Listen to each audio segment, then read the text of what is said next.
Pues nada, chicos, voy a empezar para que no se nos alargue mucho. Y bueno, ¿qué vamos a ver en esta presentación?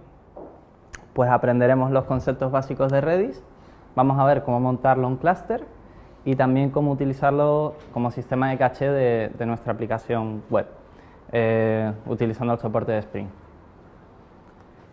Así que empezamos. ¿Qué es Redis? Pues Redis es una base de datos en memoria, es no relacional, está basada en clave-valor.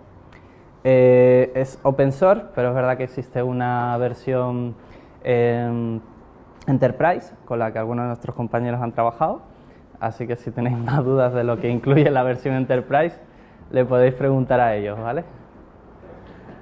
Y bueno, como digo, es una base de datos basada en clave-valor, almacena tipos de datos, lo más sencillo pues son strings, pero puede almacenar listas, hashes, conjuntos ordenados, los streams también a partir de la versión 5. Y bueno, también puede ser utilizada como sistema de caché, al fin y al cabo es una base de datos en memoria, además es basada en clave-valor, así que va perfecto para ello. Eso sí, hay que tener en cuenta una serie de cosas, que luego bueno, veremos en más detalles, pero por ir adelantando un poco hay que desactivar la persistencia en disco, también limitar el uso de memoria. Esto en general ya no creo que sea solo para sistemas de caché, sino en general. Pues al final es limitarlo un 60% de la RAM disponible, porque al final tiene que haber memoria también disponible. Si necesitas persistencia. Si necesitas persistencia, sí, efectivamente. Y bueno, versiones. Hasta hace un par de semanas... Almacenamiento temporal. Pero para caché de esa versión sí. Exacto, no, eso es. Bueno, versiones. Redis 5, al menos hasta hace un par de semanas. Creo que sigue con Redis 5, ¿vale? En la que se han incluido, pues bueno, lo que ya digo, el tipo streams, también hay unos comandos nuevos, por ejemplo, antes, si te querías hacer una idea de lo que ocupaba una clave de caché, pues tenías que hacer un cálculo inventado y realmente hacer una ponderación y tal. Ahora realmente, por ejemplo, hay un comando memory usage que te dice lo que implica una clave de caché y su valor. Eso es la 5. En la 5, eso entró en la 5. Nosotros tenemos la 4 por debajo. Bueno, lo bueno también de Redis es que es muy sencillo de actualizar, en caliente además. No tanto. Ah, bueno. Y luego entra la burocracia del sitio. Entonces, no paguéis. Free mejor, siempre. Vale, bueno. Redis lo podemos montar de diferentes maneras, como servicio standalone, sin más, un solo nodo. Lo podemos montar en clúster, podemos montarlo con un Sentinel, que se encarga de gestionar pues, a quien envía las peticiones. Yo de esa manera no lo he trabajado, tampoco conozco mucho la forma. De hecho, puedes también montar un clúster con los Sentinels y los nodos que gestiona y tener pues, varias réplicas. Pero bueno, ahí no me voy a meter. Nosotros nos vamos a centrar más en montar Redis en clúster puro. Una solución en clúster de Redis lo que nos va a permitir es dividir el dataset entre diferentes nodos de Redis. De esta manera lo que vamos a mejorar es el rendimiento, ya que tenemos más nodos sirviendo las peticiones de los clientes. Escalarlo es muy sencillo. Bueno, el escalado vertical pues más evidente, ¿no? O sea, si se aumenta la memoria de la máquina, pues realmente con luego modificar la cantidad de memoria asignada máxima para el servicio Redis es suficiente, ajustando esta nueva cantidad de memoria que tiene. Además es algo, este tipo de configuraciones se pueden cambiar en caliente, hay unos comandos que puedes ejecutar directamente sobre el nodo y decirle, pues cámbiame esta configuración, el máximo de memoria se puede cambiar en caliente. ¿Qué más? El escalado horizontal. El escalado horizontal también es muy sencillo, además también se puede hacer en caliente. Realmente es añadir más nodos y tener más nodos a los que distribuir ese dataset, con lo cual pues seguimos manteniendo, mejoramos el rendimiento porque tenemos más nodos sirviendo peticiones a los clientes. Y bueno, también decir que los roles que pueden tener, lógicamente los nodos, pues son de maestro o de réplicas. Antes se llamaban esclavos, ahora ya se le llama siempre réplica, exceptuando algunos comandos que sí que mantienen el nombre anterior, pero bueno, supongo que será porque es más polite, un cambio que ha habido hace poco. Los maestros y las réplicas son réplicas de los maestros. Además, lo que hacen las réplicas es, en un momento dado, si un maestro deja de estar disponible, pasan a ocupar el rol de maestro y con eso mantenemos disponibilidad.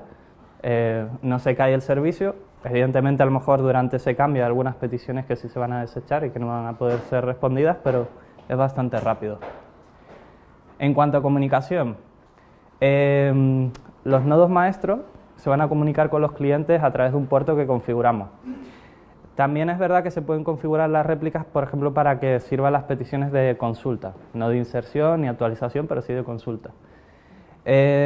Y a su vez, eso es el puerto que configuramos para que escuche el servicio a los clientes, pero después hay un puerto para comunicación interna entre los nodos del clúster. Aquí realmente no hay ningún intermediario ni nada por el estilo, sino el clúster es autónomo, no tenemos ningún Sentinel ni nada por el estilo, y siempre se van a comunicar a través del puerto que hemos configurado para escuchar a los clientes sumándole 10.000, es decir, si nuestro servicio Redis se escucha por el puerto 7.000 a los clientes, pues se va a comunicar con el resto de los nodos por el 17.000. Una pregunta. Dime. ¿Y si le digo que el de los clientes es el 65.000? Pues probablemente no te deje. Realmente cuando incluyes configuraciones que chocan con el sistema operativo, incluso por ejemplo el número máximo de clientes que pueden estar conectados, te avisa y lo ves en los logs y en el arranque se intenta reajustar el solo. Y si lo cambias en caliente te dice el valor adecuado. Lo digo porque el 75.000 no existe. Claro. Pero realmente supongo que te avisará. No, yo siempre, de hecho siempre los he montado en el 7000 y no me he encontrado el caso, pero sí por ejemplo por ejemplo el número de clientes que permite estar activos depende al final de también el número máximo de descriptores de fichero que permite el sistema operativo para un proceso concreto. Al final Redis es un proceso más. Si te pasas, él mismo te lo reajusta en el arranque, o si lo cambias en caliente te dice no, deberías ponerle este. Y bueno, ¿esta comunicación para qué es? Pues para temas de detección de fallos. Por ejemplo, hemos estado haciendo pings a un maestro y no ha respondido. Pues oye, lo marcamos como fallo porque a lo mejor vamos a tener que promocionar a la réplica para que ocupe el rol de maestro. Cambios en la configuración, ¿no? Cuando ya cambia y otro pasa a ser maestro, pues se van informando entre todos y tienen, digamos, como un valor el que le indica en cuánto de actualizados están, ¿no? Y bueno, esto es un poco el funcionamiento así a grandes rasgos de un clúster Redis. Vale, ahora sí que vamos a ver un ejemplito práctico. Pues de hecho vamos a ver cómo crear un clúster de Redis. Para crear un clúster de Redis, lo que vamos a necesitar a priori es instancias vacías ejecutándose en modo clúster. Eso no quiere decir que hayamos montado un clúster todavía, solo que hemos instalado Redis en unas máquinas. Lo recomendable, mínimo que los nodos estén en máquinas diferentes. Incluso se habla de data centers. Pero bueno, eso ya es peleas con sistemas de infraestructura, ahí ya os peláis vosotros. Porque bueno, al final si están en una misma máquina, se ha dado el caso, por ejemplo yo he tenido que montarlo en dos nodos en una misma máquina. Evidentemente va a ser un maestro y una réplica, y la réplica no va a ser la del maestro, porque se cae la máquina entera y perdemos servicio. Si perdemos todos los maestros ya no estamos dando servicio a todo el dataset y perdemos el servicio de Redis. Esto es importante saberlo. Entonces, bueno, lo dicho, por recapitular, tenemos que tener instalado Redis, tenemos que tenerlos ejecutándose en modo clúster. El clúster mínimo de Redis es de 3 nodos. Entonces yo para el ejemplo lo que voy a hacer es tener 6 máquinas en la que tendremos 3 nodos maestros y una réplica para cada nodo maestro. Esto os lo voy a mostrar directamente, de hecho lo podemos hacer ahora mismo. Tenemos un script de Ansible, aquí no, lógicamente. ¿Ese script lo has hecho tú? Nos hemos basado en lo que utilizamos para el cliente, pero sí, este lo he modificado un poco. No viene con el producto. No. De hecho, bueno, se podría hacer a mano, ¿no? Y de hecho es lo que vamos a ver. El que vamos a lanzar es este. De hecho, para no perder tiempo, lo voy a dejar lanzando ya. ¿Vale? Vale, lo tengo aquí. A ver, lo lanzamos. Ansible Play. ¿Cómo era?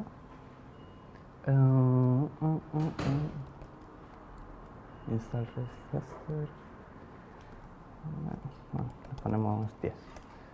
Vale, lo dejo ejecutando y lo importante es para que lo veáis aquí. Bueno, el playbook principal, como vemos, llama a dos roles. El primero es Redis Core, que ahora lo veremos, y luego Redis Node y le pasa el parámetro del puerto, que yo los voy a montar para que escuchen por el puerto 7000. Si nos vamos al core, vemos que simplemente, bueno, se instalan algunos paquetes que son necesarios para luego realizar la instalación de Redis, que en este caso, en lugar de descargarla desde el sistema de instalación que tenga el propio sistema operativo, que por cierto, no lo he dicho, son 6 máquinas Ubuntu que he montado en un entorno virtual con Vagrant, están aquí levantadas. Bueno, la versión de Redis la bajamos desde la página oficial, la última estable, es un tar.gz, se descomprime, compila los binarios, se instala y luego creamos el grupo de Redis, el usuario de Redis, que nos va a hacer falta para luego, y una serie de directorios, ¿no? Donde guardaremos pues tema de datos, configuración, los logs, también donde vamos a poner el fichero este de arranque para poder arrancarlo con un servicio, sudo service, Redis, lo que sea, start o stop. Entonces básicamente en el core simplemente lo descargamos y lo instalamos Redis en la máquina y punto. En el Node, que es el siguiente que se ejecuta y que se le pasa al puerto, en este está preparado por si hubiera alguna instalación previa e incluso configuración previa de un nodo de esa máquina que forma parte de un clúster, que lo borre. Entonces lo primero que hace es pararlo y luego se carga este fichero, el nodesconf. Es un fichero que cuando un nodo empieza a formar parte de un clúster, crea automáticamente y guarda, por ejemplo, el ID que se le asigna, va a tener un ID concreto que se le va a asignar, y parte de esta información que van intercambiando los nodos del clúster, ¿no? Con la información de los cambios de configuración y todo ese tipo de cosas. Entonces, si nos lo cepillamos, pues ya básicamente hemos matado la configuración en clúster que hubiera de antes, a lo bestia, vamos. Luego, aquí, bueno, creamos el subdirectorio para este nodo concreto, porque bueno, esto está preparado por incluso que podamos tener más nodos Redis en una misma máquina, que como digo no es recomendable, pero puede darse el caso que te lo exijan, ¿no? Y importante aquí, pues la configuración, redisconf, no confundir con nodesconf. El redisconf sí lo creamos nosotros y sobreescribimos la configuración por defecto de Redis. Ahora lo vamos a ver, porque bueno, de hecho veréis que se trae una plantilla y que de eso lo carga, ¿no? Pues trae algunos valores que modificamos por variables, ¿no? De Ansible. Luego esto es simplemente eso para poder arrancar para el servicio y luego pues lo inicializamos. Entonces esto lo hacemos sobre cada nodo. Hemos instalado Redis y hemos dejado los nodos vacíos corriendo en modo clúster. Ya está, no hemos hecho nada más. No hemos montado el clúster todavía. De hecho, bueno, aquí ya he terminado, ¿vale? Me voy a volver a la presentación para hablar del redisconf, la configuración que montamos. Cosas así, no voy a entrar mucho en detalle en todos los parámetros que hay, de hecho pueden haber más, pero bueno, interesante, bueno, el puerto como ya hemos dicho, por el que escuchan a los clientes. Acordaos que el 10.000 es por el que se comunican entre ellos, le llaman el Gossip Bus o algo así, creo que le llaman. La habilitamos en modo clúster. Aquí decimos dónde va a guardar el nodesconf. Hemos creado los directorios como queríamos, eso es modificable. Luego, bueno, los de logs, etcétera. Otro interesante, el timeout. Este timeout es el tiempo que vamos a dejar a un nodo no respondernos a nuestros pongs. Si un nodo hace un ping a otro nodo para ver si está activo, pues el tiempo que le vamos a dejar estar sin responder, en este caso, pues está a 5 segundos. En el caso de que no respondan esos 5 segundos, pues se considera que está fallando, se contrasta con otro que también te dice que sí, se marca como fallo y si es maestro se va a promocionar la réplica. Que por cierto, este protocolo de comunicación es TCP, son mensajitos pequeñitos, es verdad que están continuamente comunicándose, pero bueno, ya os digo que son mensajes muy pequeños. Vale, deshabilitar persistencia en disco. Todo esto tiene que estar comentado, es decir, que no realmente es como si no hiciéramos nada. Este tipo de persistencias, pues para temas de recovery y eso, que hagas snapshot en un momento dado, sobre todo cuando sí que lo usas como base de datos como tal, a lo mejor sí que te interesa tener copias de recovery y ese tipo de cosas. En caché te da igual, o sea, realmente si pierdes los datos de la caché y vuelves a tenerlo todo vacío, pues ya se irán cargando poco a poco con las peticiones que se vayan recibiendo, no tiene mucho problema con eso. El max memory, otro importante, como digo, 60% de la memoria total disponible. No más, porque tenemos que dejar para el sistema operativo, para el propio proceso de Redis, así que con eso es suficiente. Y luego, evidentemente, un sistema de caché, pues definir una política de desalojo. En este caso está la LRU, por poner alguna, que es el menos reciente utilizado, pero bueno, puede ser una cola, puede ser el menos frecuentemente utilizado, realmente eso dependerá de las circunstancias y de las necesidades concretas. ¿Vale? Entonces aquí yo creo que no se me queda nada más. Y lo dicho, no hemos creado el clúster todavía, tenemos nodos vacíos ejecutándose en modo clúster. Para crear el clúster yo voy a utilizar el cliente de consola de Redis, ya lo tengo instalado, pero bueno, o sea, quien lo necesita al final en la máquina de administración, siempre tener el cliente de Redis de consola pues es necesario, ¿no? Y lo que vamos a crear, como he dicho, es un clúster con 3 nodos maestros y 3 réplicas, una réplica por cada maestro. Entonces vamos a tener que ejecutar este comando, que es el de crear clúster, se le pasan todos los hosts y los puertos por el que escucha. Aquí he puesto ya Pelo 7000 porque lo había configurado 7000, y el número de réplicas que van a haber por cada maestro. Pusimos una porque cada maestro va a tener una réplica. Así que nada, vamos a ello. Voy a copiármelo de aquí, que ya lo tengo con las IPs.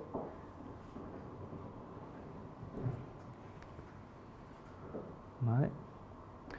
Me voy aquí mismo. Y este es el comando, lo ejecutamos aquí. He intentado acercar los asientos por eso, porque además necesito abrir luego 3 para acceder a los 3 maestros, pero vamos, que es el comando que veíamos antes, de crear el clúster. Aquí lo que nos va a proponer es una configuración. Realmente nos está diciendo, pues mira, el maestros son estos 3, que son el 21, el 22 y el 23, y aquí te dice que el 24, el 25 y el 26 son réplicas. Aquí ya he creado los IDs para cada nodo, que es como identificamos los nodos dentro del clúster, y realmente la configuración que te suelen ofrecer nos vale, porque realmente no debería importarte dónde hay un maestro y dónde hay una réplica a priori, a no ser que hayas tenido que optar por la idea de meter más de una instancia de Redis en una misma máquina, que no es lo ideal. ¿Vale? Y por ir adelantando un poco, aquí vemos una cosa de distribución de slot, ¿no? Te dice que el maestro 1 tiene del 0 al 5000 y pico, el otro del 5000 y pico al 10000 y pico, y el otro del 10000 al 16383. Esto al final es la distribución del dataset entre los nodos, que luego vamos a ver qué concepto utiliza Redis. Bueno, creamos el clúster, le decimos que sí, que nos gusta esta configuración. Lo que va a hacer es enviar la señal cluster meet a todos los nodos, que es, digamos, el comando que les indica, oye, que te tienes que unir al clúster. Y bueno, siempre además cuando termina te dice que todo va ok y que están todos los slots cubiertos, que siempre son este número. Y bueno, vamos a ver qué son esos slots. A ver, los hash slot al final es el concepto que usa Redis para distribuir el dataset entre los nodos disponibles, entre los nodos maestros disponibles. En total hay 16.384 hash slot, y dada una clave de registro, la que sea, el nombre que tenga la clave, al final las claves las damos nosotros, va a ser este cálculo y le va a decir a qué hash slot pertenece. Si sabemos el hash slot, sabemos a qué nodo maestros tenemos que ir a preguntar, porque sabemos qué rango de hash slot cubre cada nodo maestro. Esta operación realmente yo no me la sé ni hace falta saberla, lógicamente es algo de lo que se van a encargar el cliente de Redis que utilicemos para la aplicación que montemos, ¿no? Porque realmente al final siempre vamos a usar librerías que hayan para conectarnos a Redis. De hecho, los clientes serios, lo lógico es que además se cacheen ese mapeo de clave nodo al que preguntar de manera local, para que no tengas que estar haciendo siempre la operación ni lidiando con los errores de pregunto un nodo y este me dice no está aquí, tengo que ir al otro. Pues no, eso ya lo tienen mapeado. Si en algún momento se da el error es porque a lo mejor se han añadido nuevos nodos, ha cambiado la configuración en algún aspecto, habrá cambiado y entonces, bueno, en ese momento sí actualizará esa caché local. Es lo normal que deberían hacer, ¿no?, los clientes. Y bueno, los hash slots lo que se trata es de dividirlo de una manera homogénea. Y de hecho lo vimos, ¿no?, que más o menos tenían 5.000 y pico cada una, para que así se intente redistribuir el dataset de la manera más homogénea posible. Bueno, pasamos a ver una siguiente cosa, que es cómo escalarlo de manera horizontal. Vamos a verlo, vamos a añadir un nuevo nodo. ¿Qué necesitamos? Pues lo mismo que necesitamos para crear el clúster. Necesitaremos nodos vacíos, en este caso lo vamos a hacer con uno más, vamos a añadir un nodo además maestro al clúster.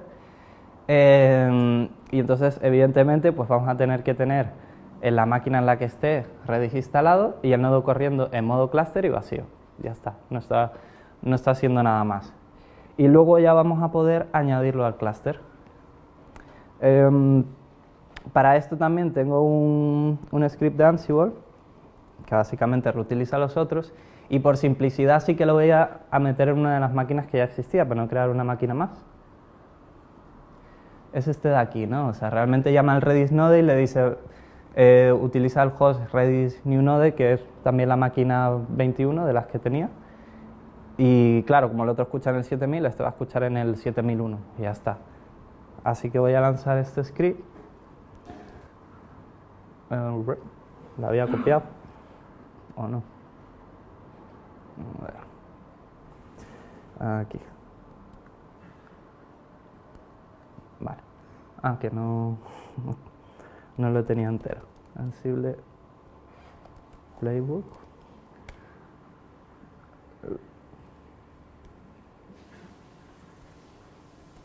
Vale. Joder, macho.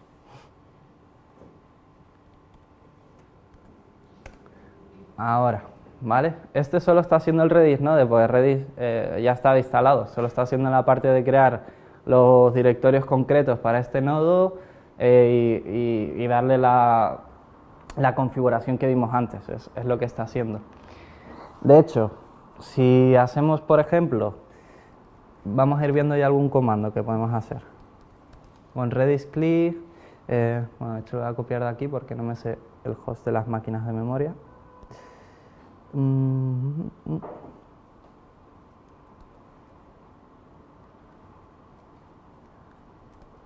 Vale, este comando, bueno, con Redis clear, para acceder a algún nodo siempre es -h el host, -p el puerto, y cuando son comandos relacionados con cluster, sí que te da igual al que le preguntes, te da igual que sea una réplica o un maestro, mientras pongas uno que sea miembro del clúster te vale. ¿Qué ocurre? Que aquí estoy diciéndole puerto 7001. Si le doy al cluster node, que es un comando que te va a decir la configuración del clúster, pues estoy solito, ¿no? O sea, realmente dice myself master y no tengo nada más. Además, no está cubriendo ningún rango de hash slots. Si lo hiciéramos sobre el clúster ya creado, que antes no lo hice, como el 7000 sí que forma parte de un clúster, pues aquí sí te da la configuración, lo que vimos antes, los 3 maestros, los 3 esclavos y te dice los esclavos o las réplicas de a qué maestro replican. Y también en los maestros te indica el rango de hash slot cubiertos. ¿Vale? Una pregunta. Dime. Cuando tú tienes el puerto de sincronización es 10.000 más el puerto en el que lo has levantado. En este caso que lo has levantado en el 7001, cuando lo incluyas al clúster, ¿va a reorganizar el puerto de sincronización? ¿O? No, este manda... Los otros sabrán que a este hay que mandarle los pins por el 17001 y este mandará los pins por el 17001. Sí, no, eso no cambia. Vale. Entonces, lo dicho, ya tenemos otro nodo vacío corriendo en modo clúster. y lo que queremos es añadirlo al clúster ya existente, y para eso pues tenemos este comando de aquí. Es el add node, es un comando con... También es verdad que el Redis CLI, en cuanto a seguir una cierta lógica, en cuanto a formato de cuándo pongo host con -h y el puerto, cuándo lo pongo con este formato, cuándo lo pongo en cierto orden, pues no sigue mucha lógica en realidad. Entonces, cada uno hay que mirarlo con cómo se supone que se tiene que mandar y ya está. El add node, pues básicamente aquí lo que le estamos diciendo, añade este nodo, el 21.7001, y aquí le pasamos cualquier nodo ya existente en el clúster, ¿vale? Si lo ejecutamos, le manda la señal cluster meet para que se una al clúster ya existente, y de hecho si ahora hacemos el comando cluster node sobre el 7001, pues ahora ya no va a estar solo. Ahora aquí ya tenemos 4 maestros.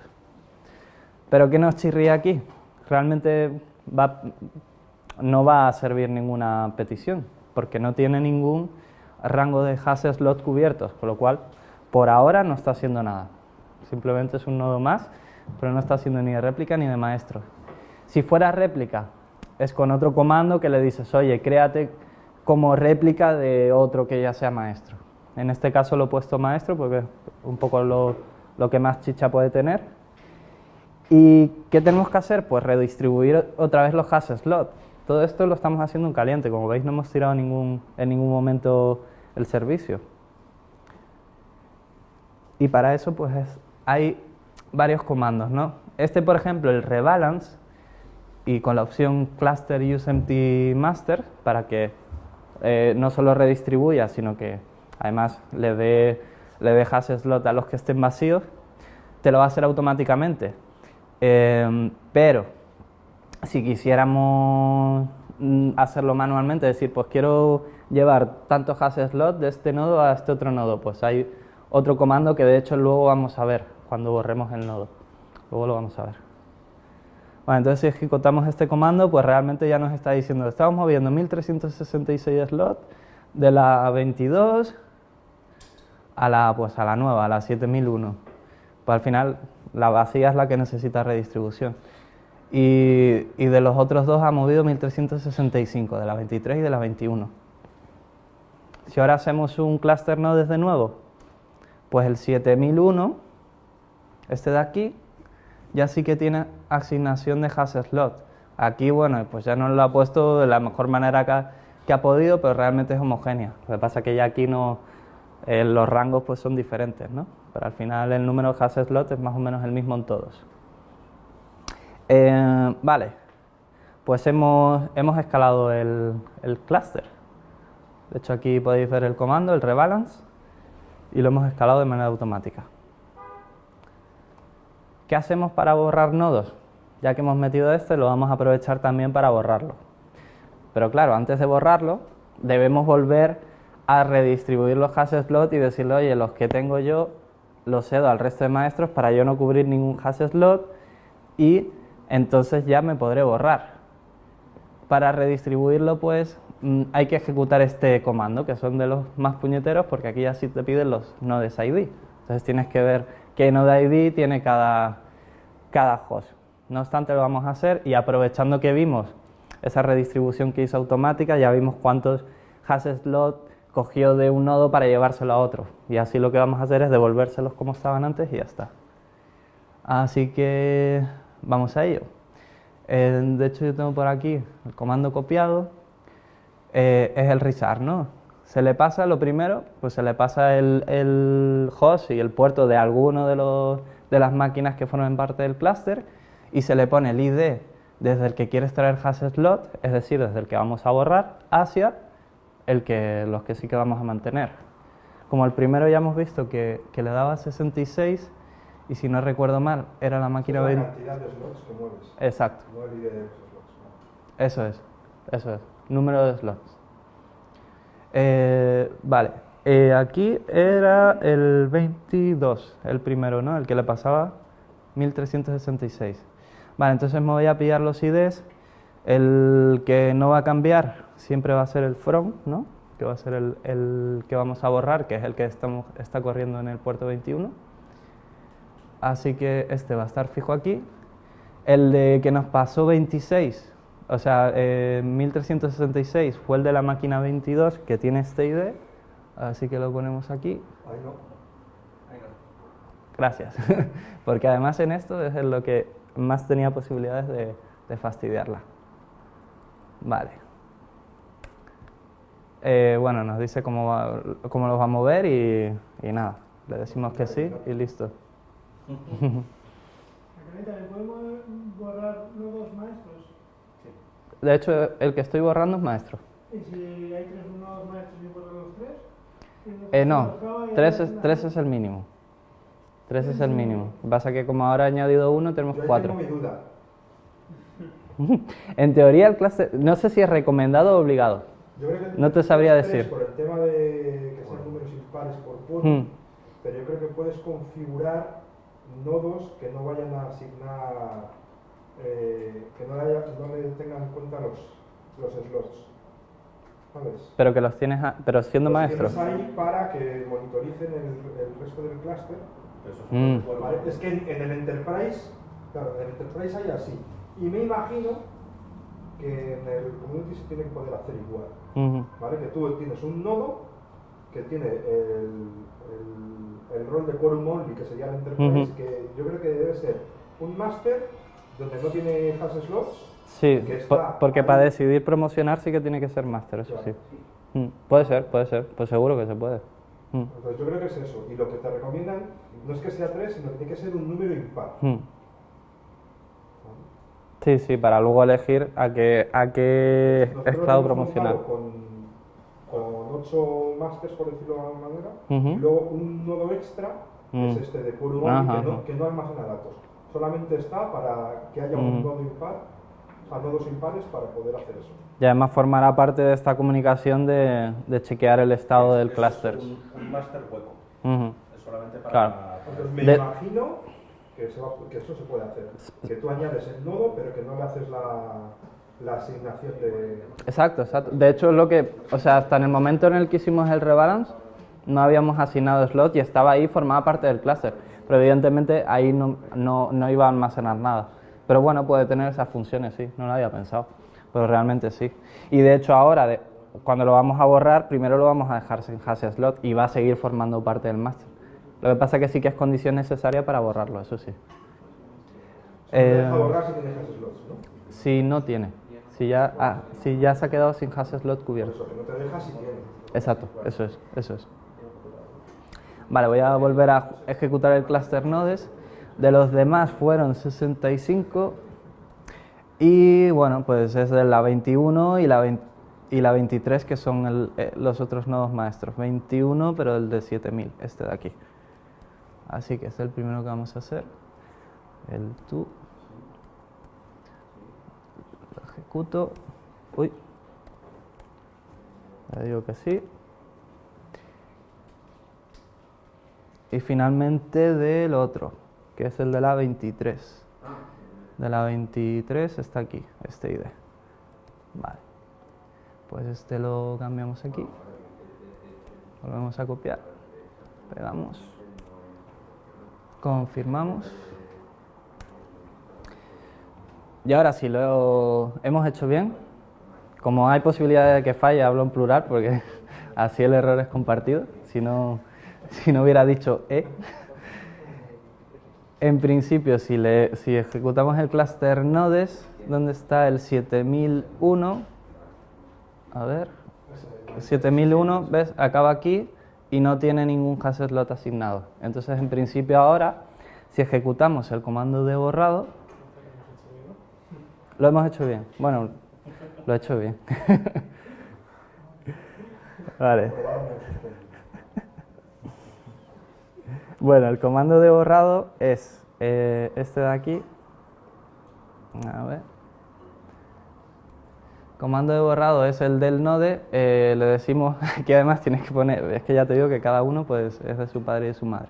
Tienes que poner el host y el puerto del que quieres borrar y el ID del puerto del que quieres borrar. Pues nada, pues ponemos eso, ¿no? De hecho lo tenemos aquí. Sí. Que ya te digo, es muy exquisito. Estás borrando un nodo. Yo creo que es un mecanismo de seguridad que te coincida la IP Puede del ser. puerto con el ID y todo. Aquí lo que le envía es la señal de clúster. Pero tiene su lógica. No, sí debe ser algo. Cuando hacen las cosas normalmente se piensan, ¿no? Pero a veces hay que ponerse en la cabeza del otro y yo no tengo empatía. Vale. Cuando se unía enviaba la señal cluster mid para que se baje del carro del clúster, pues le mandamos esa. De hecho, bueno, ahora el cluster node, lógicamente, tendremos que hacerlo sobre por ejemplo, el 7000. Y ahora ya, veis que todos los puertos son 7000. Tenemos 1, 2 y 3 maestros y sus 3 esclavos. Vale, ya lo hemos borrado, también en caliente. En principio, pues, también podemos desescalarlo. En cuanto al borrado está. Lo único, sí quería mostraros, no lo tenía como transparencia. Bueno, hay un comando más que bueno, imaginaos que por lo que sea, si quisiéramos que en esta máquina hubiera un maestro, ¿no? Sobre todo si os digo que si os da la circunstancia de que a lo mejor tenéis más de uno por máquina y queremos recuperar que el 21, de hecho el 21 se quedó como master. Ah, no, esto lo vamos a ver luego. No he dicho absolutamente nada, ¿vale? Continuamos. ¿Se vas a pasar ahora a comandos? Ahora vamos a ver comandos, efectivamente. ¿Puedes enseñar un fichero de configuración de uno de los nodos? Sí, de hecho el fichero de configuración ¿O el template? no hace falta ni que me meta porque tengo aquí el template. Es este de aquí, realmente hay poca cosa. Lo hemos configurado con más cosas.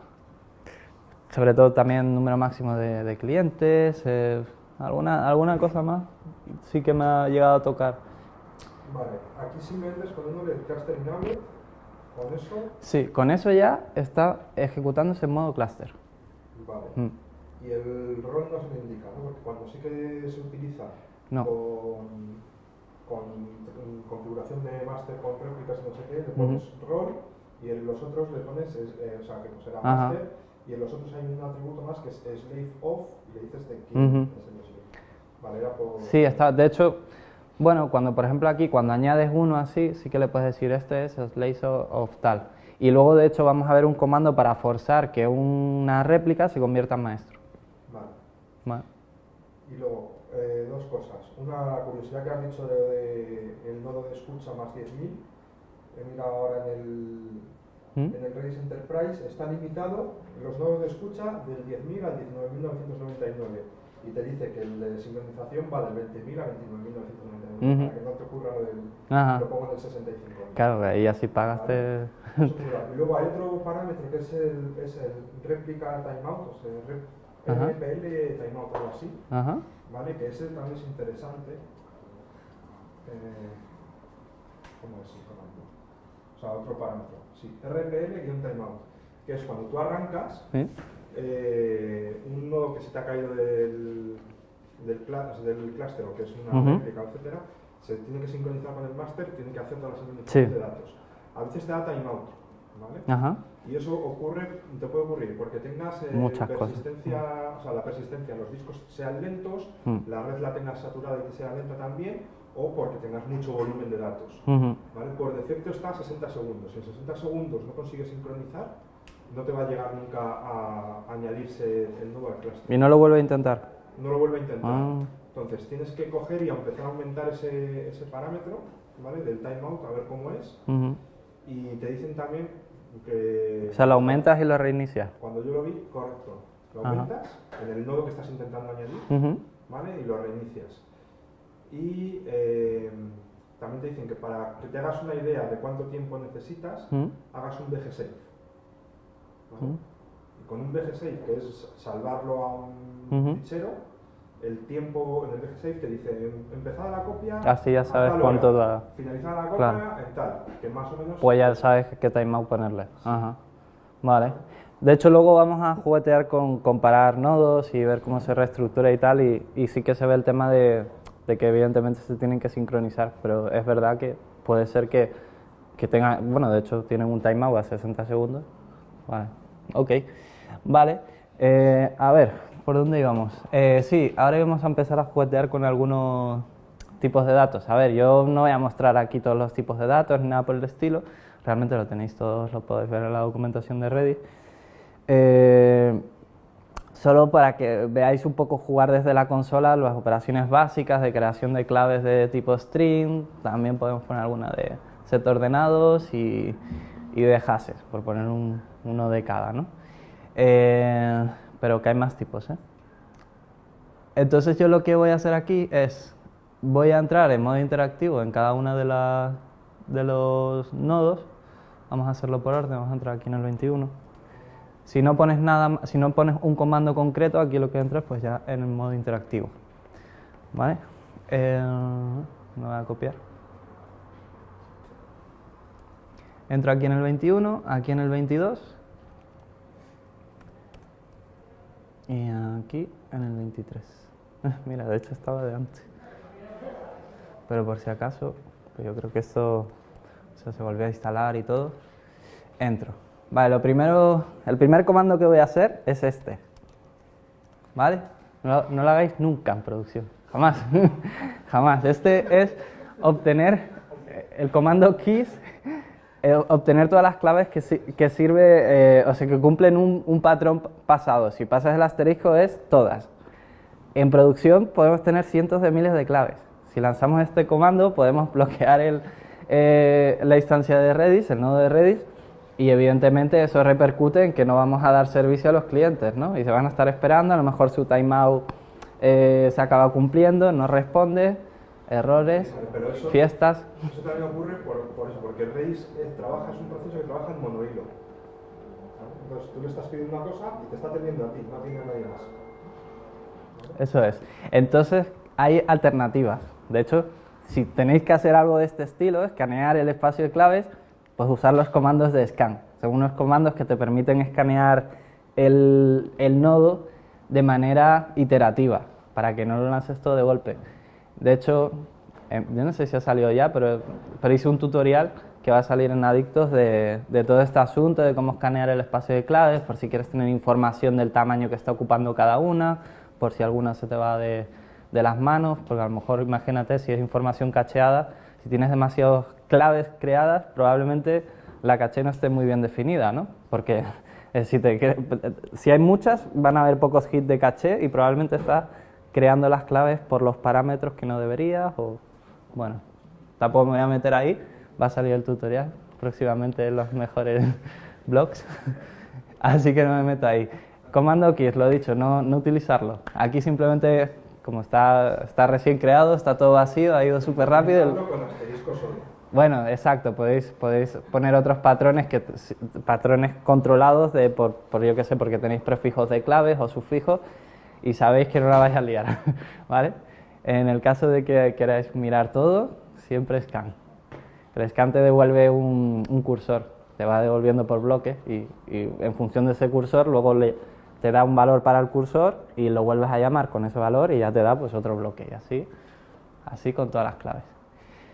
Vale, pues lo dicho, vamos a crear por ejemplo una clave. Aquí como veis estoy utilizando el cliente de consola, no estoy utilizando ninguna librería concreta para ninguna aplicación ni nada por el estilo.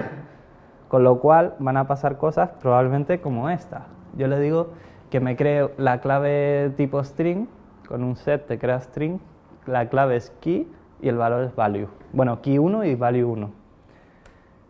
Pues este es el error habitual. Error moved. Te está diciendo que no, que yo no me encargo de ese data, de esta clave concreta. Se encarga el nodo 22. Esto es con lo que lidian los clientes de Redis, pero nosotros normalmente no a mano, al menos. Y como digo, además esos clientes deberían de cachear esos mapeos de clave nodo, ¿no? Para que sean más eficientes. Entonces aquí nos está diciendo que, oye, que aquí no lo metas, que aquí no toca, que te vayas a la 22. Bueno, vamos a la 22. Aquí sí nos dice que ok. ¿Cómo lo podemos consultar? Con un get. Un get de value1. Todas estas operaciones al final son las que siempre se usan por debajo, ¿no? Por ejemplo, podemos crear un set ordenado, que si no recuerdo mal era la clave del set.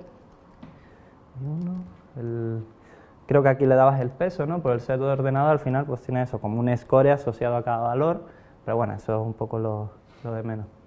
Value zset, ¿vale? Aquí he acertado, realmente zset key 1 sí que va a estar aquí. ¿Cómo lo consultamos? Con el zrange. Zset key 1 es el nombre que nos hemos puesto. Y bueno, con 0 menos 1 es que te devuelva a todos, ¿vale? Si quieres otro rango, pues lo puedes poner. Zrange, tampoco utilizará en producción en principio, porque es posible que los zset también, o los set, los no ordenados, tengan también muchos registros, con lo cual también puede ser bloqueante. Hay alternativas de scan, zscan, lógicamente. Pero bueno, lo dicho aquí, como lo tenemos controlado, lo podemos lanzar. Después podemos crear también un hash. Al final son campo valor, ¿no? Que a ver cómo era, hset. Vale. Vamos a probar aquí hset, hash key, le vamos a poner. Vale, bueno, es igual. El field 1, joder, con el value field. Vale, aquí, como no existe, bueno, nos está dando el error moved que nos dice que nos vayamos a la 22, ¿no? Realmente con el hset ya te está creando tanto el hash como el primer campo que le pones y el primer valor que le pones a ese campo. Vale. Bueno, si lo ponemos en la 22, pues aquí sí que lo ha creado. Con hget, si le damos el key del hash y el field que queremos consultar, nos da el valor. También tenemos un hgetAll, le damos hash key 2 y aquí nos pone, si hubiera más, pues nos pondría campo 1, valor 1, campo 2, valor 2, ¿vale? No me voy a meter más en más comandos de este estilo. Interesantes a lo mejor. Una pregunta. Dime. El de arriba, ¿Sí? que te ha dado el move, Sí. pero realmente te lo ha creado y te lo ha creado en 2. No, me he ido aquí abajo a hacerlo. Lo he copiado y lo he pegado. No, tienes que hacerlo tú. Vale, ya que estoy aquí os muestro este comando. Al final este es básico. Info en general. Tiene distintas secciones. De hecho, si lo consultas con la sección en concreta, solo te da los valores de esa sección. Pero bueno, te da información de las versiones de Redis, clientes conectados, usos de memoria. Estos son siempre muy interesantes. Los picos. También tiene aquí temas de el max memory configurado, que como he dicho lo podemos cambiar en caliente. Me parece que el comando era config set y el nombre de config set, el nombre de la configuración a cambiar y el valor que le das, me parece, ¿no? Pero bueno, es sencillo. El fragmentation ratio, que aquí está bastante mal, ¿no? Porque debería estar entre 1 y 1,5. Esto nos da información sobre si se está haciendo un uso eficiente de la memoria. También es cierto que una vez que lo montamos nuevo y empiezan a crearse claves y eso, se va como reajustando solo. Realmente si ya pasa tiempo de que lo tienes desplegado en producción y ya se está utilizando y no se está ajustando entre el 1 y 1,5, pues ya sí hay que mirar si hay que asignar más memoria, si hay que escalarlo o lo que sea, ¿no? En función de los valores que encontremos. Bueno, temas de persistencia, aquí como la tenemos deshabilitada, pues pone ceros y tal. Este comando, de hecho, hay un bit de Elastic, supongo, ¿no? El metric bit. Yo no lo he utilizado, creo que vosotros sí, ¿no? Vale, pues básicamente lo que hace es como un cron, ¿no? Que va lanzando peticiones contra este comando y con él se alimenta, ¿no? Para luego explotar la información que contiene y verla en Kibana. Vale. Nosotros tenemos un cron que hace un Redis CLI info. Ajá, bueno. Para la community. Ya con el Elastic nuevo sí que tenemos el metric bit con el módulo de Redis. Prefiero que con el Elastic viejo, que no tenemos el metric bit, sí, que no tenemos un cron que hace un Redis CLI info. Lo que haría el metric bit, vale. Bueno, y de aquí no me voy a contar nada más. Aquí sí que voy a comentar, bueno, pues cómo mantiene la disponibilidad el clúster, ¿no? Sobre todo si se cae un maestro. Si se cae una réplica también se informa y todo el mundo sabe que está caída. Pero, bueno, si se cae una réplica no hay que hacer nada de promocionar a nadie ni nada por el estilo. Como he dicho, por ese puerto famoso en este caso el 17000, ¿no? Porque hemos configurado el 7000 como puerto para escuchar a los clientes. Se están continuamente comunicando. Entonces ellos hacen ping a otros nodos de manera así aleatoria y esperan recibir PON en el timeout que hemos configurado, ¿no? ¿Qué pasa si, por ejemplo, el maestro 2 está intentando contactar con el maestro 1 y no recibe el PON? Entonces, ¿qué pasa? ¿Dónde estás? ¿Estás ahí? Como no le contesta en ese tiempo, empieza ya a avisar al resto de nodos. Dice, oye, que hemos perdido al maestro 1. Y probablemente, o sea, toda esta comunicación la podéis ver en los logs y además es que va perfecto. O sea, yo lo he visto en producción. O sea, porque donde lo he montado, bueno, lo hemos montado de hecho empezó Miguel Ángel, luego continué yo, había problemas de microcortes de red y entonces había momentos en los que no se podían comunicar entre ellos, pasaba el timeout y se reestructuraba. Y se ve la comunicación perfecta de que uno se da cuenta al otro, los maestros deciden, bueno, lo que vamos a ver ahora. Dice, avisa y bueno, se ponen de acuerdo el maestro 2 y el maestro 3, que es lo que queda de maestros, y dice, oye, pues tenemos que hacer maestro a réplica 1. Y se le avisa, dice, bueno, que por mí sí, ¿no? Y al final, pues se le dice, oye, pues vamos para allá, ¿no? Réplica 1, ya eres uno de los nuestros, eres maestro. Son canarios los Vale. Aquí yo creo que el problema que puede haber, que es lo que dicen de tener el nodo impar, ¿vale? Y yo creo que puede ser si tienes más de una réplica. O sea, el máster 1 tiene réplica 1 y réplica 1. Claro, con una no vas a tener problema. Que uno propone al 1 y el otro al 1-1. Entonces, si no se ponen de acuerdo, es donde puedes tener la caída. Efectivamente. Claro. Por eso tener Eso es. nodos impares. Correcto. Y bueno, ¿y cómo queda luego? Si el maestro 1 sigue dormido, pues nada, la réplica 1 pues pasa a ser maestro. El otro maestro que queda. De hecho... Eso, cuando estuvimos hablando con la gente de Redis Lab, no solamente era por eso, sino porque si entre los dos data centers no tienes visibilidad, los dos levantan las réplicas como maestro y luego cuando se vuelven a comunicar, tienen que decidir cuál es el que se queda como maestro. De acuerdo. Entonces, por eso todo lo que haya hecho ese data center se descarta. Por eso tener un data center extra. O sea, te dicen de tener 3 data centers. Como sobra el dinero. Vale, pues lo que vamos a verlos en directo, bueno, tampoco nos vamos a meter en los logs ni nada por el estilo, pero vamos a pausar. Ya lo hemos visto de antes, cómo estaba configurado el nodo, que el 21, la 22 y la 23 eran maestros y las otras 3 eran las réplicas. Dime. Si no tienes esclavos en el máster. No pasa nada. Bueno, pasa que si se pierdes el maestro... Te has perdido un tercio del servicio. Sí. Un tercio solo, no... Depende también del cliente eso, ¿eh? Bueno, Si pierdes el servicio al completo, ¿eh?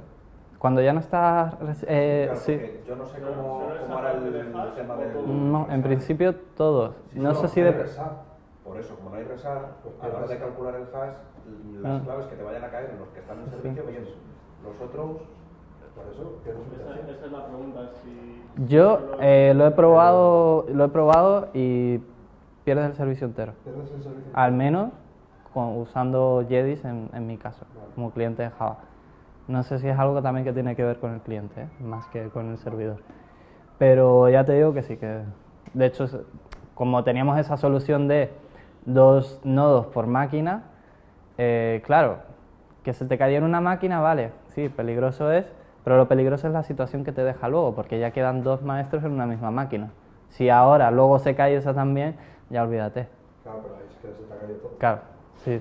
Sí, bueno, pero suponiendo que se haya vuelto a levantar la máquina que se cayó al principio, esa se va a quedar con 2 réplicas. Con los 2 esclavos. Claro, entonces, vale. Que tienes 2 esclavos que ninguno tiene capacidad de decidir quién se hace máster. Claro. Entonces, si se vuelve a levantar el maestro que se ha caído antes... Lo vamos a ver, lo vamos a ver. Vale, de hecho, lo que voy a hacer es tirar el de la 21. De hecho, aquí estoy en la 21, si hago un cluster nodes, pues, bueno, si hago cualquier cosa no debería responderme, ¿no? Porque está parado. Incluso escrito mal. De los otros sí, porque siguen levantados. Pero ¿qué pasa ahora? Que te va a decir, lo primero, lógicamente, el 21 ya lo ha marcado como fallo. Probablemente si lo hubiéramos hecho más rápido, aquí pondría P-fail, o sea, posible fallo. Porque primero lo marcan como posible fallo y luego cuando ya pasa un tiempo se confirma, ya se marca como fallido. Y es en el momento en el que se le dice a la réplica, oye, conviértete en maestro. ¿Y qué ha ocurrido? Pues efectivamente eso, que la 24 ahora pasa a ser maestro. ¿Vale? Entonces, la disponibilidad del servicio se ha mantenido. ¿Qué pasa si hacemos lo que dice David? Pues oye, despertamos la máquina que hemos tirado. Él se va a levantar creyendo que es réplica y le dice, oye, lo siento, pero ya no eres maestro. No soy yo, eres tú. Exacto. Y bueno, como los nodos pues son buena gente, son nobles, dice, pues la vida es así y lo acepta. Y pasa a ser réplica del maestro antiguo. Y evidentemente tiene que hacer, dice, oye, nuevo líder, maestro 1, pásame tus datos. Se tiene que actualizar el dataset, es lo que comentaba antes Borja, que tiene que haber un timeout que no... Y entonces no se conecta nunca. Si te da timeouts, no Pues te mira, conectar. pues es un tema a tener en cuenta y además yo no lo sabía. Con respecto a esto vemos varias cosas. Bueno, lo cuento luego, vamos a hacerlo directamente. Vamos a volver a arrancar la máquina o despausarla. Y bueno, aquí nos decía que fallaba. Si lo volvemos a lanzar, el 21 ya es réplica, ya te está diciendo, oye, estoy replicando a este, al 3, que es este de aquí, el maestro nuevo.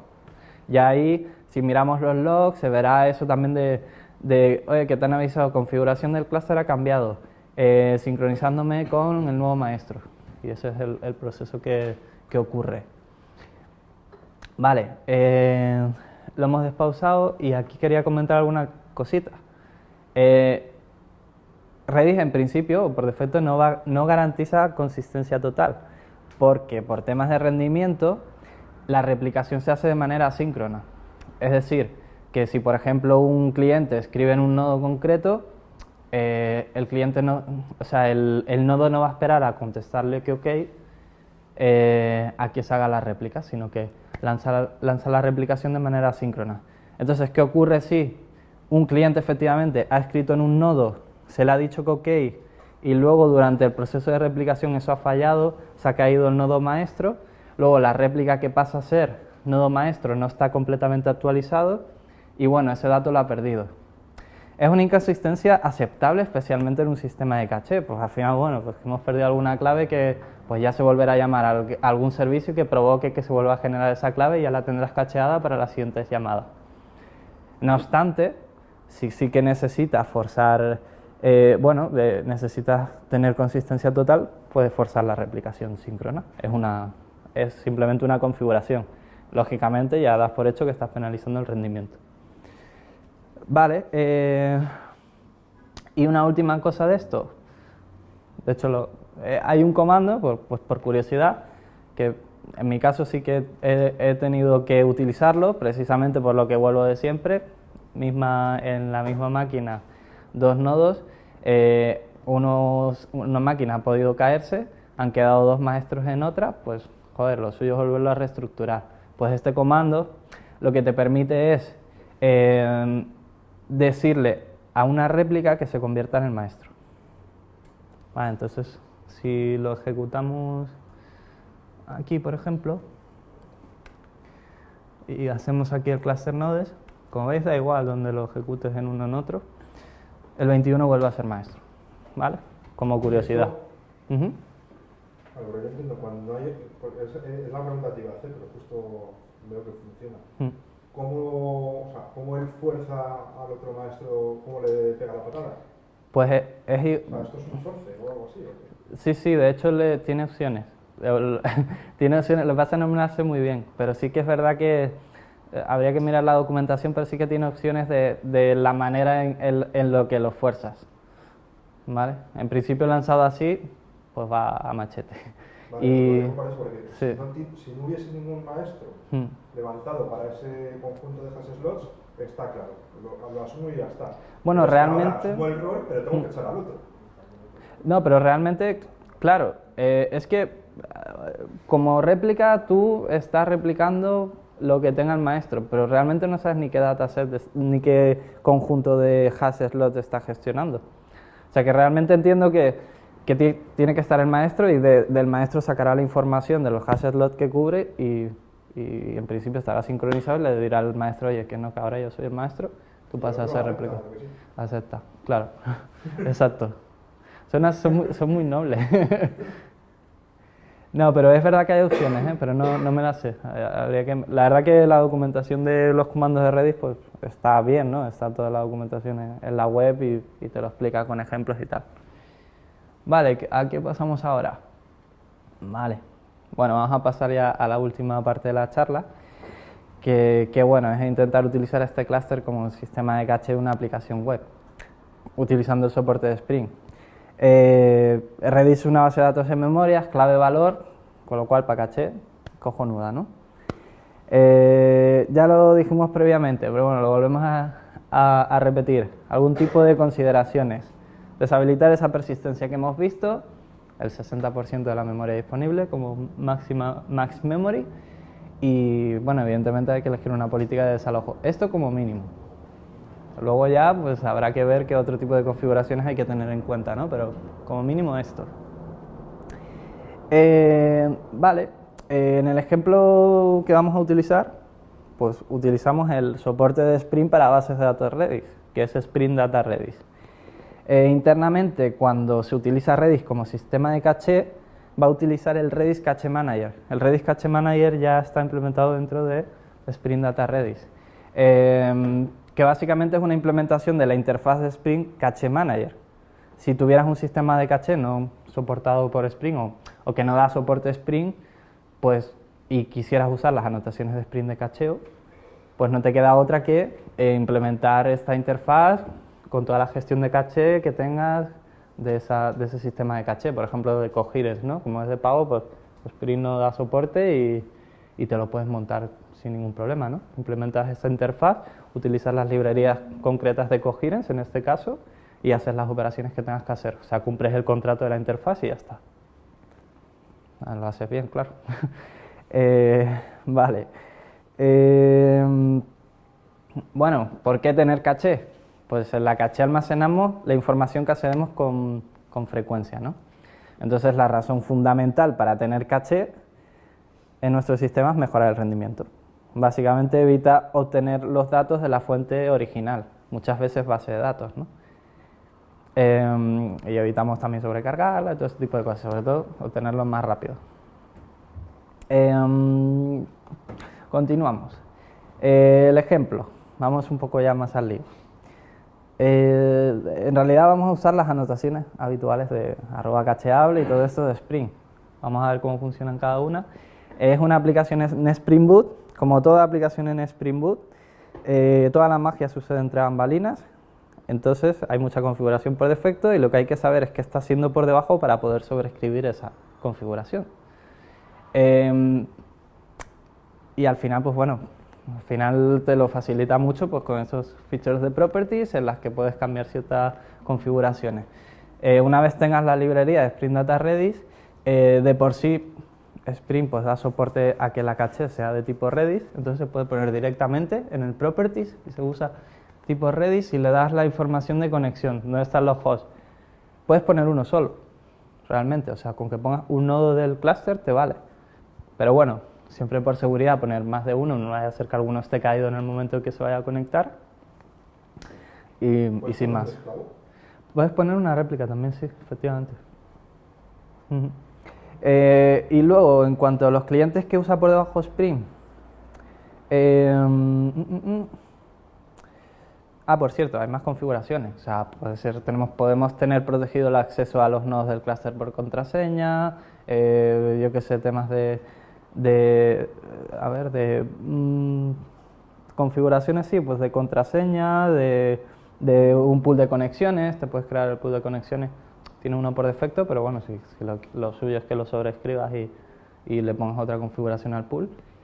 Y bueno, pero lo básico por lo menos es decirle el tipo y a dónde se tiene que conectar.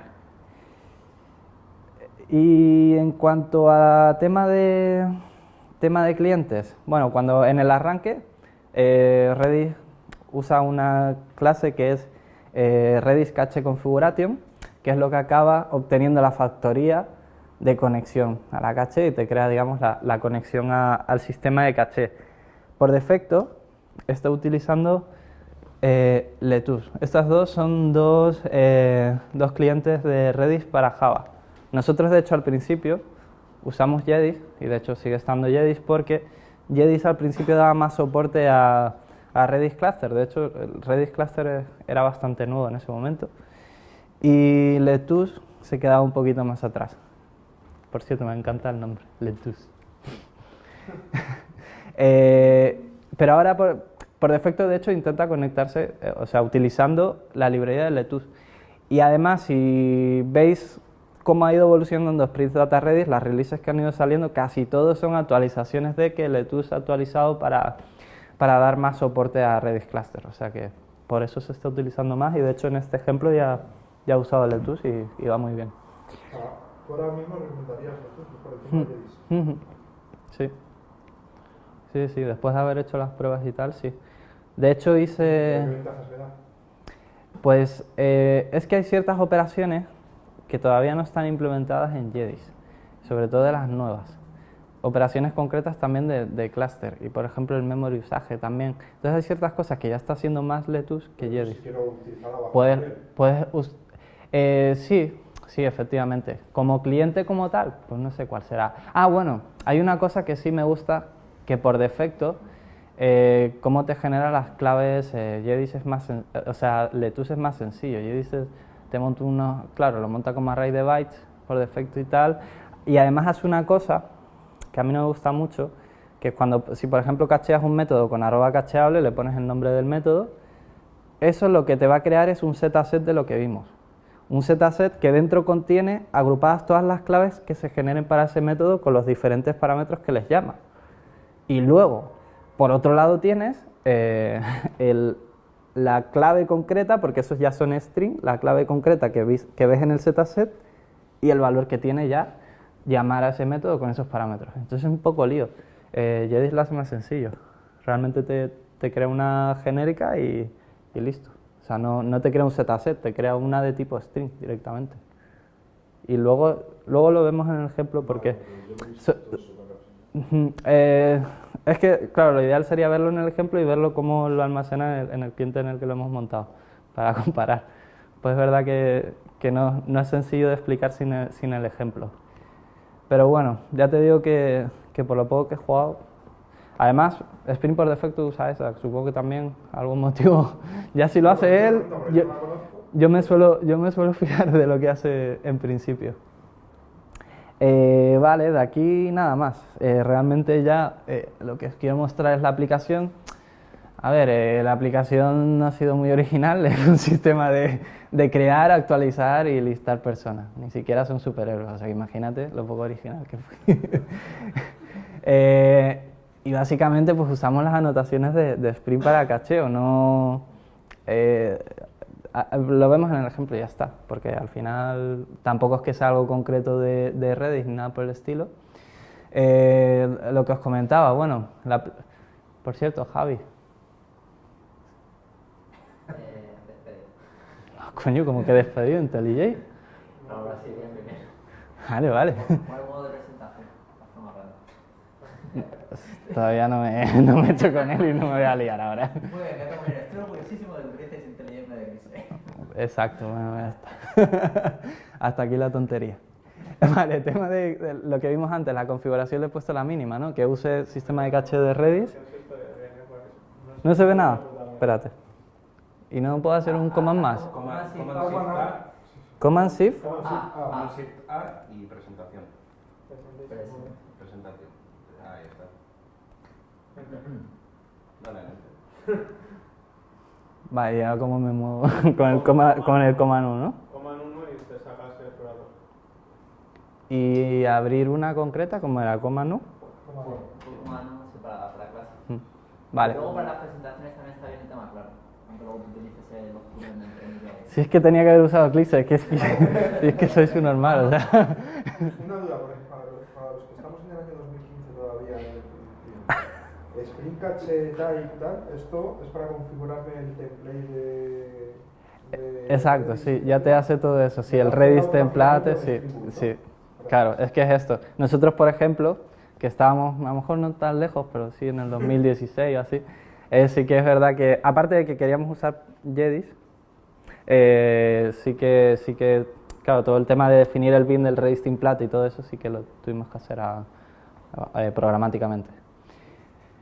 Vale, esto por aquí, o sea, si además es lo que habíais visto antes. De esto, de hecho, entonces, ¿cómo decíais que es algo?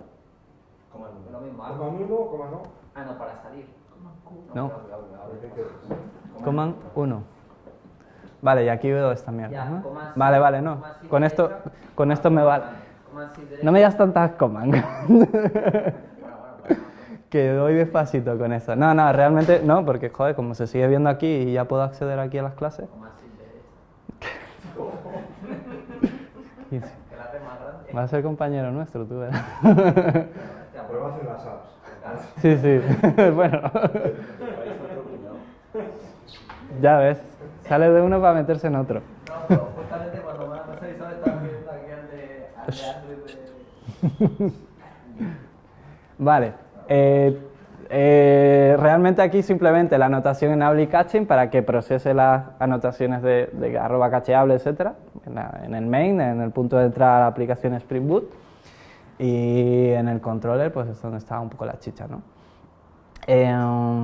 Vale, servicio, nada, uno que te obtiene todas las personas, otro que te guarda una persona, otro que te obtiene una persona concreta dado el ID y otra que te actualiza una persona. Anotaciones, el arroba cacheable. La clave te la va a crear con el nombre que le pasas aquí. Si le pasas más, pues te lo crea con la conjunción de todos. Al final usa el key generator por defecto. Podemos implementar uno, podemos utilizar la expression language de Spring. De hecho, aquí lo utilizamos para la de la caché de una persona concreta. Eso en cuanto al arroba cacheable. Básicamente es: mira primero si está en caché y luego ya ejecuta el método. Si está en caché, no vas a ejecutar el método. No tiene más. El evict, bueno, pues cuando creamos una persona, lo que le estoy diciendo es: cepíllate todas las entries de la caché people. Puedes eliminar registros concretos o lo que sea, pero es verdad que también hacer un evict de todo siempre es como más eficiente, más que de una concreta. Me pareció leer en la documentación de Spring, creo que sí. Pero bueno, puede ser que no te interese borrar todo, o sea, eso depende. El getPerson también es arroba cacheable, pero la clave está formada por esta y el ID que lo saca del parámetro enviado al método, que es el ID, básicamente. Y el cache put es, vale, es porque estoy actualizando una persona y te estoy diciendo que actualices esta caché. Si os fijáis, esto no está del todo bien porque está actualizando esta, pero esta de la lista que te vuelve todas no.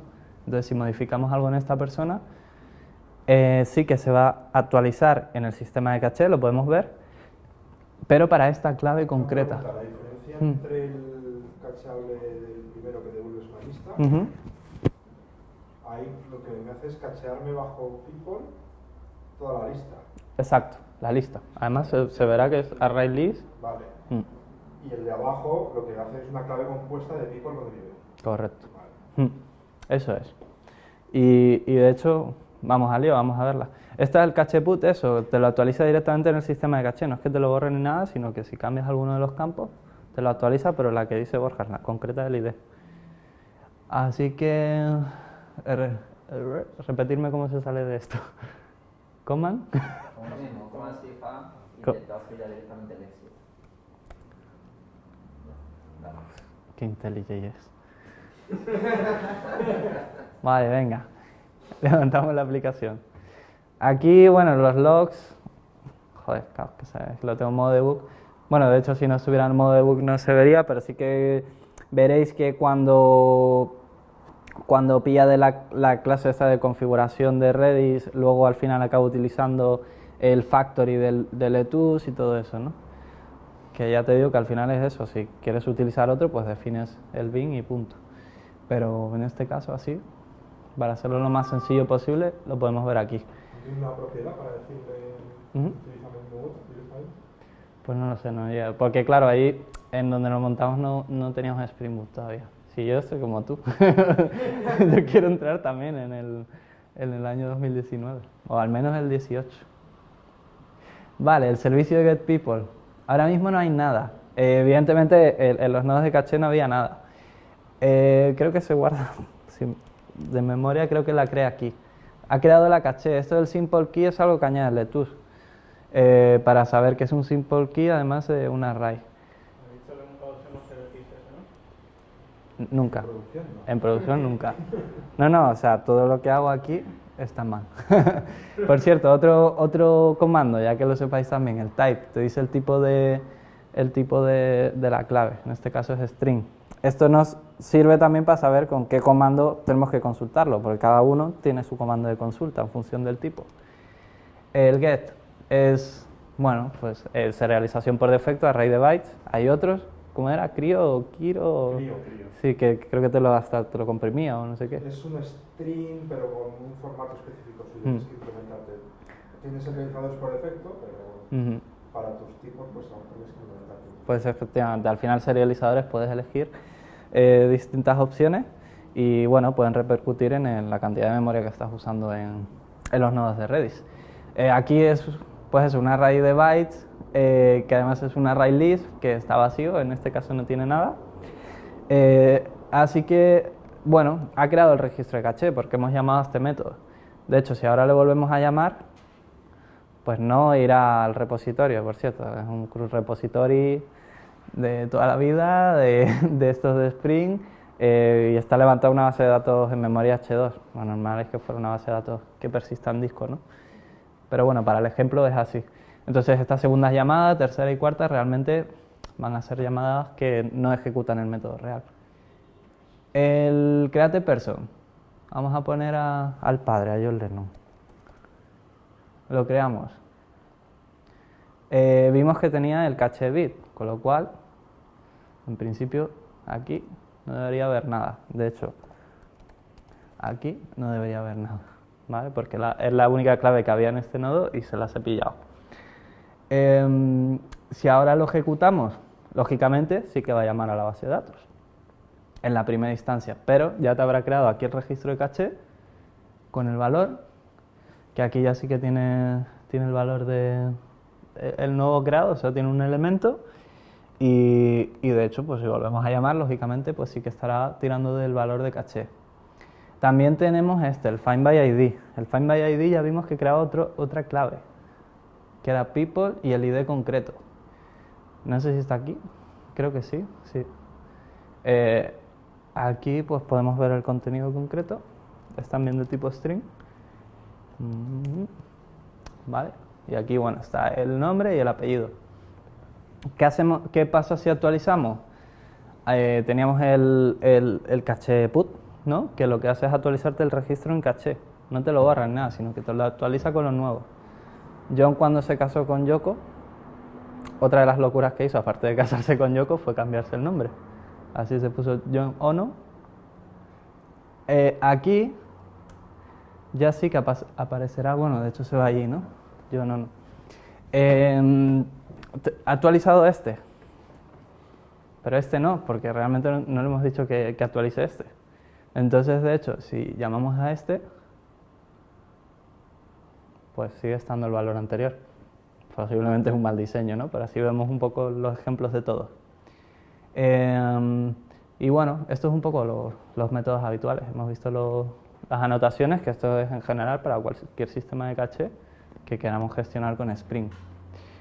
Y ya para terminar, como curiosidad, al final de estas charlas no entramos tanto en detalle, procuramos no pasarnos entrando en detalle, pero es sobre todo pues, para que sepáis quién nos hemos peleado, que no solo soy yo, también ellos, con Redis y con sistemas de caché con Redis, para que sepáis también a quién preguntar Una cosa que también hemos hecho con Redis, Miguel Ángel y yo, fue utilizarlo como base de datos distribuida para la gestión de las sesiones de las aplicaciones clientes. Si no tienes afinidad de sesión, es decir, a ver, si tienes aplicaciones levantadas en más de un nodo, o sea que tienes más de una instancia de la aplicación, si no tienes afinidad de sesión, pues evidentemente no va a ir las peticiones del cliente siempre a la misma máquina. Pues si tienes que almacenar alguna información de la sesión, pues lo puedes hacer de una manera distribuida, por ejemplo en Redis, que es como lo hicimos nosotros, y entonces es muy sencillo, o sea, es utilizar esta librería, print session data Redis, defines un filtro en el web XML, y ese filtro, lógicamente, intercepta la petición y lo que hace es, te recubro, cuando haces un get attribute de la sesión, lo pregunto en Redis y ya está. O sea, es básicamente lo que hace, no tiene más. De hecho, recubre esa petición, esa HTTP request o servlet request, en otra concreta que le añade cosas de Redis, ¿no? Para poder consultar contra Redis. Es súper sencillo. Como curiosidad lo almacena, claro, en sesiones, pues perfecto que sea un hash, pues además la sesión es la clave. Y luego tienes valor, expiration day, creation day, e información de sesión que guardas. Por ejemplo, una aerolínea, pues que ha empezado un flujo de reserva, pero no lo ha terminado y quieres saber la petición que hizo de disponibilidad o lo que sea. Pues bueno, al final es siempre campo valor y además, según leí, es un tipo de datos bastante eficiente de cara a la consulta, los hashes. Vale, por curiosidad. Y lo dicho, es simplemente para, no me voy a meter más en esto, además es muy sencillo, pero simplemente eso, que si os veis en la necesidad, que sepáis que en esto sí que también...